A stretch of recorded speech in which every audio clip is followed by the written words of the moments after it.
Alexandra, vamos a hablar de... Vamos a hablar de arqueología e historia, sí.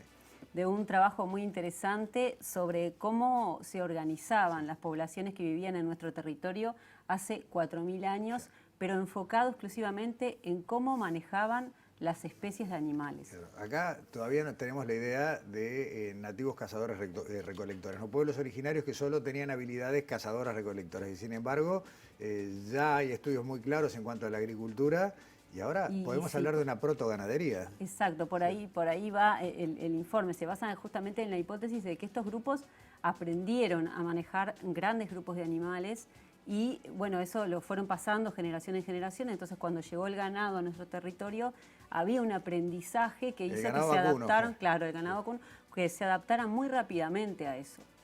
Y bueno, estuvimos hablando con Federica Moreno, que ella es profesora adjunta de la Facultad de Humanidades y trabaja en el Departamento de Biodiversidad y Genética del Instituto de Investigaciones Biológicas Clemente Estable.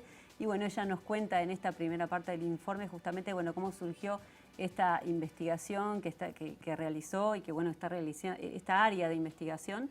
Y bueno, y nos cuenta un poco cómo vivían por acá hace 4.000 años. Lo vemos.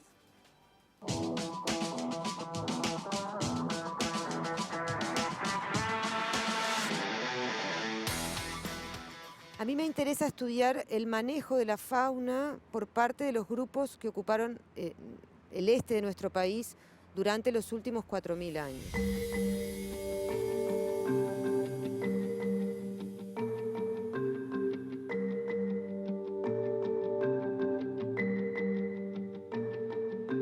Son poblaciones que ocuparon ese territorio, que hicieron una ocupación muy intensa, fabricaron montículos de tierra sobre los que vivían. Y una de las cosas que aparecen en los sitios arqueológicos en los cerritos, son restos de fauna. Y esos restos de fauna son informativos de muchas cuestiones. O sea, por un lado son informativos de cuestiones que tienen que ver con cómo se formaron los sitios, y por otro lado tienen que ver con cuestiones sea económicas, o sea, nos hablan de lo que comían, nos hablan de cómo fue variando lo que comían a lo largo del tiempo, nos hablan de otros usos que se le dieron a los animales, como por ejemplo fabricar herramientas o pieles, el uso para pieles. Y también nos hablan, así a una escala un poquito mayor, cómo es el relacionamiento con el medio ambiente, ¿sí? A través de cómo es el relacionamiento con los animales. Estos son grupos humanos que practican horticultura, que entierran a sus muertos en cementerios, en áreas formales, que tenían perro doméstico, que explotaban también una serie de recursos silvestres, tanto vegetales como el palmar, por ejemplo, y también animales. Y dentro de los animales sabemos que utilizaban nutria, carpincho mucho menos, casi nada, algo de ñandú también, aperiá probablemente, muchos peces, venado de campo y ciervo de los pantanos. A su vez, los animales no se distribuyen azarosamente en el territorio. Entonces también el aprovechamiento animal también nos puede dar información sobre cómo estos grupos se movían en el territorio en función también un poco de cómo se mueven los animales en el territorio, cómo ocupan el espacio los animales.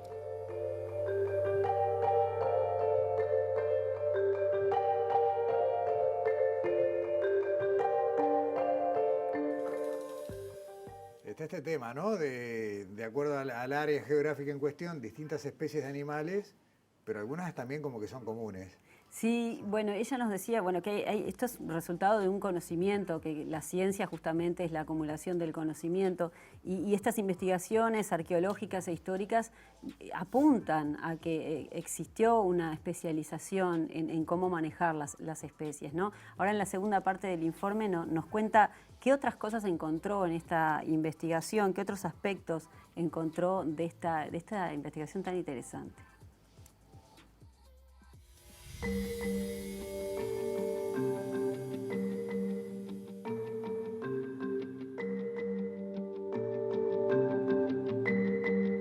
Cuando yo empecé a trabajar, empecé a investigar nuevos sitios y entonces la información empieza a ser como más completa simplemente por el hecho de que hay más, ¿sí? Que hay más conocimiento.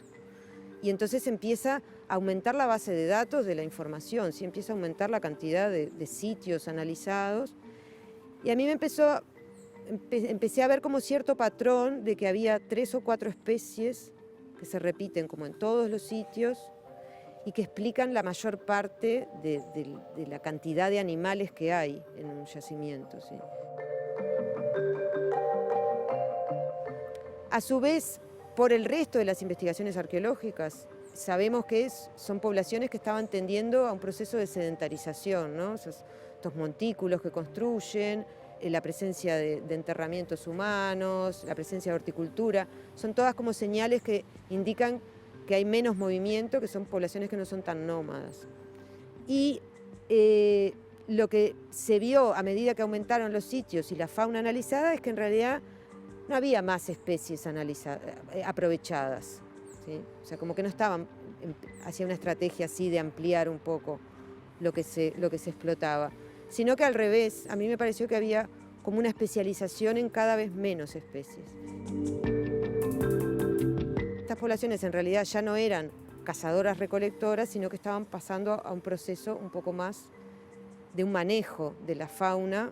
Y cuando llegan los europeos, ingresa el ganado, los grupos minuanos que están en esa zona rápidamente adoptan la ganadería y empiezan a mover rebaños de ganados con muchas cabezas de ganado. El ver que históricamente las poblaciones indígenas también manejan ganado muy exitosamente, con muchos rebaños muy grandes de cabezas de ganado por grandes territorios, también un poco puede ser interpretado como que hay una experiencia acumulada en el manejo de animales, ¿sí? No es lo mismo una racionalidad cazadora-recolectora que una racionalidad que sí está acostumbrada a manejar animales, a moverlos en el territorio, ¿sí?